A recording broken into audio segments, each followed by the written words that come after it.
we have the possibility of dipping into this environment. I wish I could zoom in more for you on this, but let me just read it to you. An environment where you have low growth and hot inflation. Now, we don't have low growth at this time, but we have less growth than we previously thought we did. Let me break that down very quickly with just a few minutes to go. GDP growth came in lower than expected. Services PMIs came in lower than expected. Retail sales numbers came in lower than expected. NFP came in lower than expected, but there were some revisions, so let's just ignore that one. And then JOLTS job openings came in lower than expected. So if you have a little bit of cooling growth in the picture here, right, take that as your first part. And then the second clause of stagflation is rising inflation. It is a possibility that gold could really psych people out today, where, okay, we've had a little cooling in the growth department data. What if inflation stays hot or gets hotter?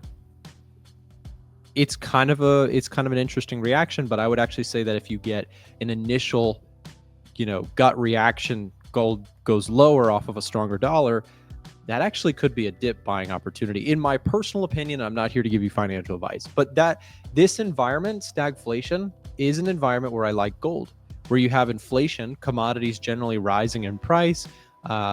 Gold does, benefit from that, but growth being hurt is the key here.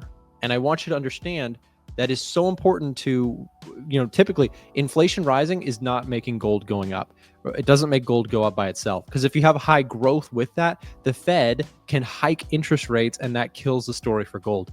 But if you have a stagflation event, in which case inflation is rising, but the Fed can't combat that with hiking rates because growth, aka jobs, are not as strong, that's an environment where gold goes absolutely crazy, because they say, oh, the Fed's not going to hike rates on us and they've got inflation to deal with, and gold can go crazy, right? So it's something to think about. I wouldn't call us in this environment at this time, because our numbers here are not terrible. Like, we have a pretty solid economy overall. We're just seeing a little bit of light reads in terms of recent growth metrics. So it's something I want to just draw your attention to. We've got 1 minute to go here before the CPI report. That's something that I'm thinking about. I can't get into it much more than that with just a minute to go before CPI, but really important that we understand that concept together. This is why we focus on, what is my, this is interesting. They changed that. This is why we focus on the economic data. Understanding the environment you're in is so critical, and most traders never even understand that concept whatsoever. Make sure you understand the environment we're in. Guys, we got 30 seconds to go here. We've got everything pulled up on your screen. You've got S&P, NASDAQ, Dow Jones, Russell. Here's gold. Here's the dollar. Here's Bitcoin and oil. Everything's on your screen so that you can see the reaction across the board. Stay tuned. We're going to go ahead and roll our quick breaking news.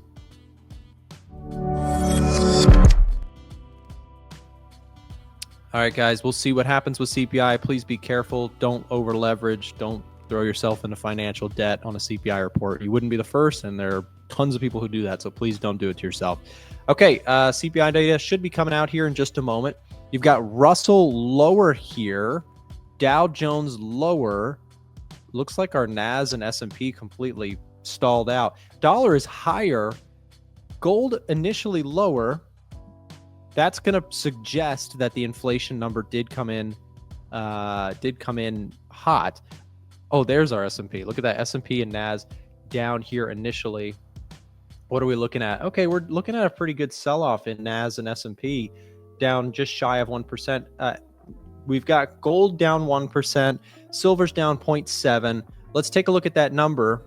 Market analysis, free trading courses, Edge Finder data, and special offers. What do these things all have in common? They're all available for you right now inside of our free Discord. You can click the link down in the description below to join the free Discord today and get access to all of this and more. Stay up to date with all the latest trading information and A1 content. And if you want to upgrade to our Gold VIP Discord that features every single trade that Trader Nick and our other professional analysts take, you can find the links for that in the description as well. So don't wait, go check out the free Discord today. Okay, so we did in fact get that 3% number. 3%. So dollar just got very, very strong, guys, across the board there. Core CPI also ticked higher. Definitely not the inflation numbers that the doctor ordered. Pretty much hot across the board here. We have core CPI higher than expected. CPI month over month also higher than expected by a good bit. And CPI year over year, 3% compared to the forecasted 2.9. That is a hot CPI print. Let's take a look at what we've got in terms of a market reaction. Yeah, look at that. So S&P, NASDAQ down about 1%, silver and gold down about the same. You've got the Russell, as I mentioned, that one's going to get hit the hardest usually in these environments. You've got Russell down 1.7%, Dow Jones down 0.8. Yeah, good bit of a sell-off there in terms of a market reaction. And let's see how this candle closes today. This will be really interesting just to see the reaction overall. You've got let's see, TLT. My TLT trade's definitely not loving this either. Down move here for TLT as well. Bond yields or 10-year bond yields, yeah, jumped up 1.76%. So big jump here for bond yields.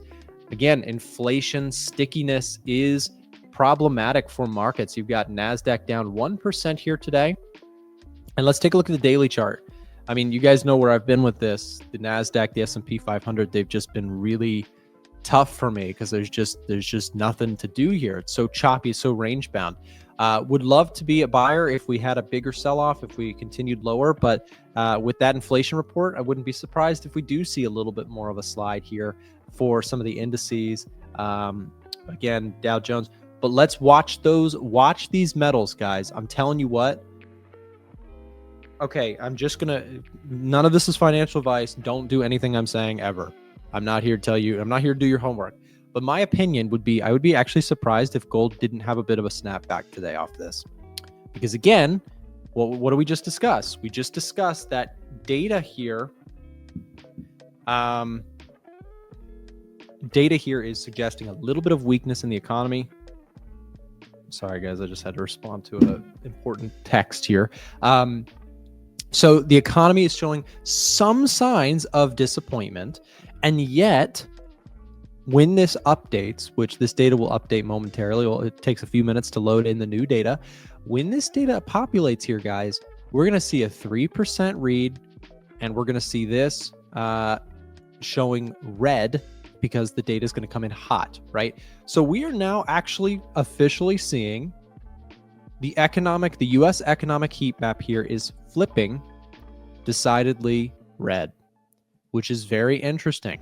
Now, when you have high inflation and low, guys, we're back in the threes, right? Here's the thing about inflation. This is the trouble here for the Fed. How can the Fed cut rates when we went down to 2.4%? When did we hit that number? October of last year. It's February, and we are now back to 3, right?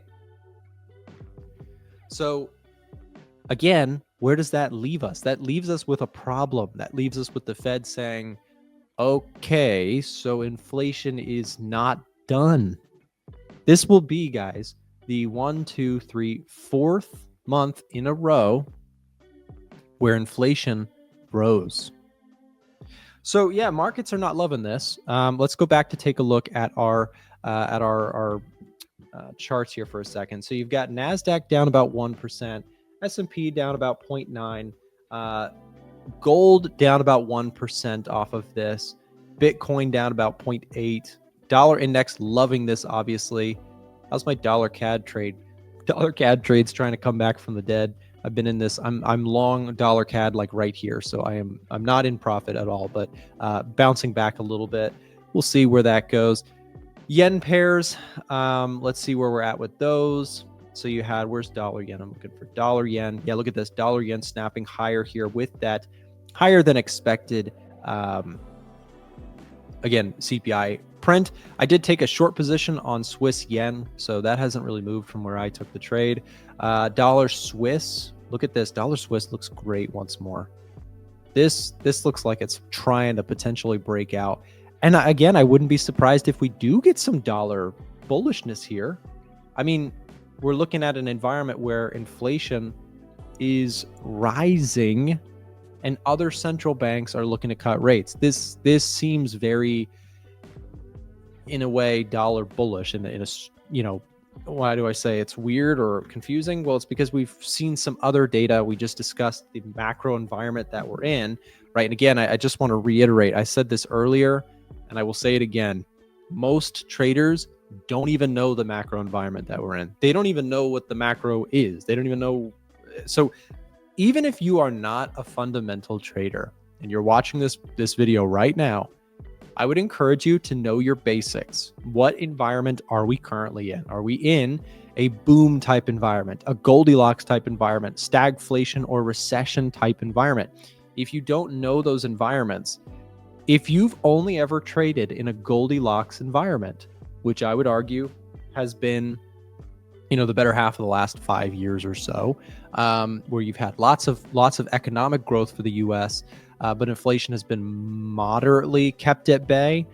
We've had cooling inflation for the last 2 years, but that seems to be struggling now, right? If you don't know how to trade in an environment where we switch into stagflation, I'm going to tell you respectfully, you're in trouble. Okay, you're toast. If you don't know how to trade in a stagflation type environment, and you've built your entire trading career about trading in a Goldilocks environment, markets change environments. And if you're not ready for that change and watching for that change, you're going to be caught offsides, blindsided, taken out back, hit over the head with a hammer. Okay, that's what you need to understand is market environments are very important.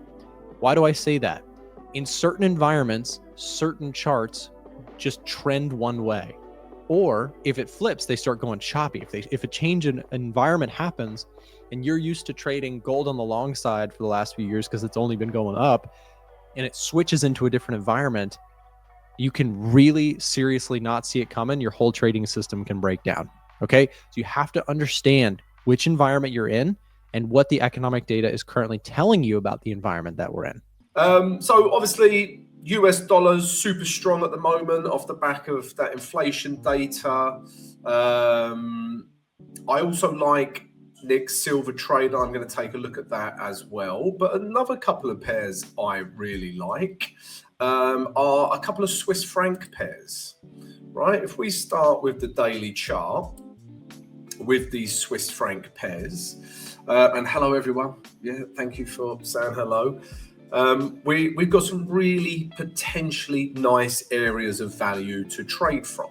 All right. Now, Aussie dollar Swiss franc was a little scruffy in terms of structure and trend, but we're clearly in an uptrend now, right? With Aussie dollar Swiss francs, we're getting higher highs and we stopped getting lower lows, right? We're in an uptrend. We've even broken this high and this important level of resistance. Okay. So we like Aussie dollar Swiss franc buys, and just look at these candles, right? They are super bullish. Now, obviously this daily candle is super bearish, but it hasn't finished forming yet.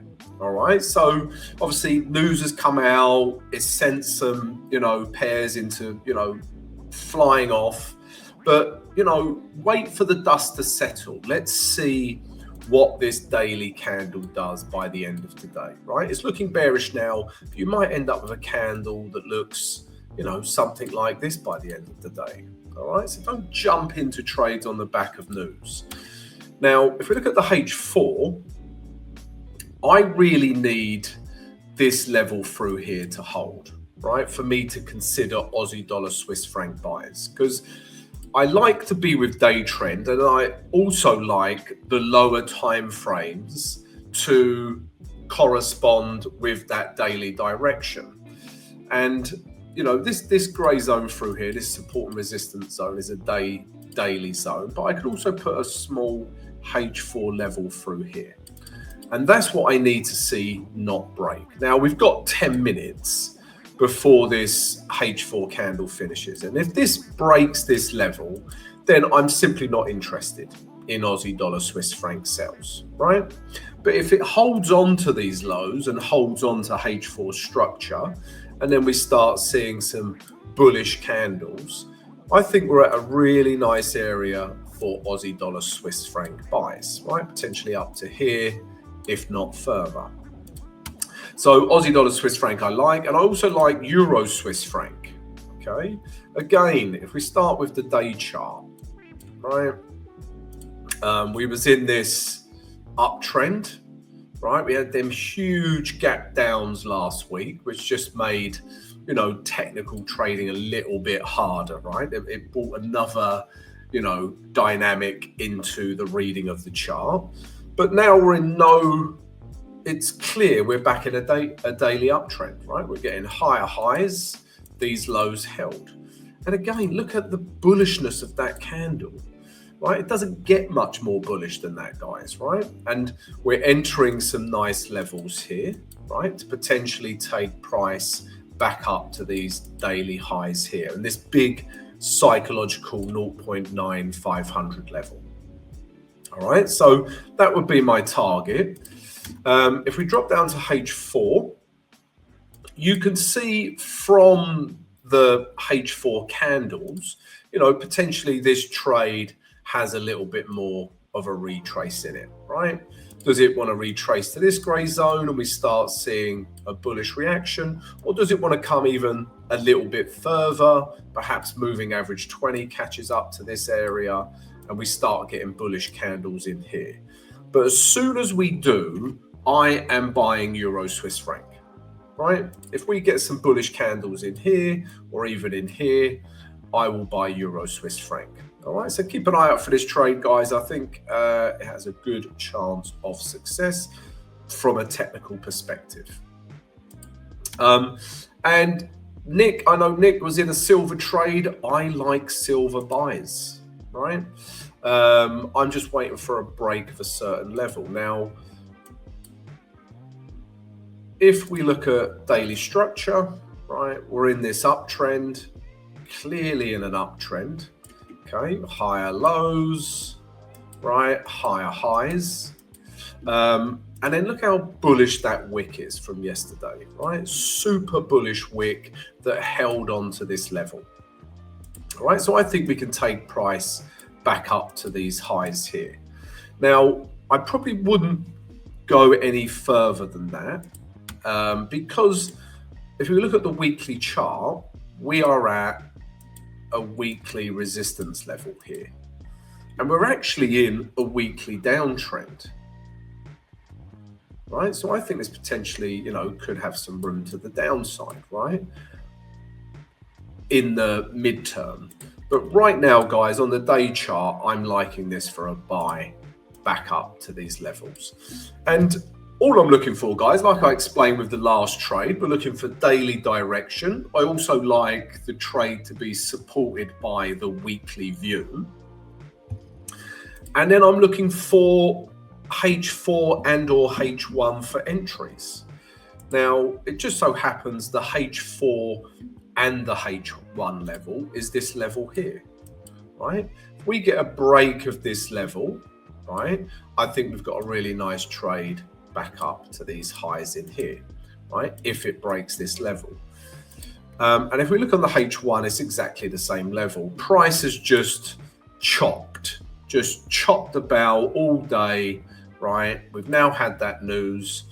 And again, if you have bullish US dollar data, as in it should make the US dollar strong, and the technicals ignore that, and you still get a bullish candle like this, then that's a very good sign that price wants to push higher as well.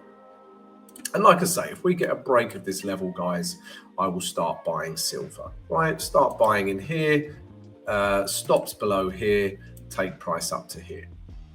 All right, so as you can see, guys, I just put my alarm in. Got my alarm there. As soon as that breaks, I will be all over that like Bruce Lee.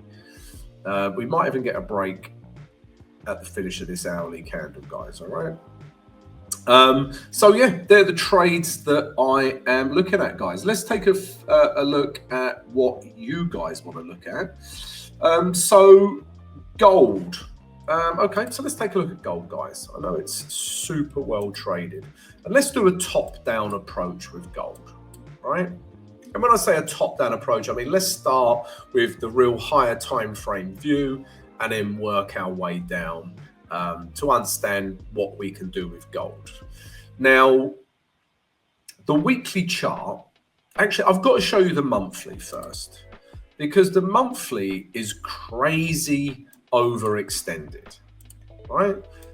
Look at the moving average 20, right? If I pulled up the RSI, this would be above 70, right? This would be super overextended. But I can see that anyway because it's so far away from the moving average 20. And remember, the moving average 20 is the mean of that chart. And price will always come back to the mean, like always, right? You know, obviously the mean catches up with price and it might only pop down to here, right?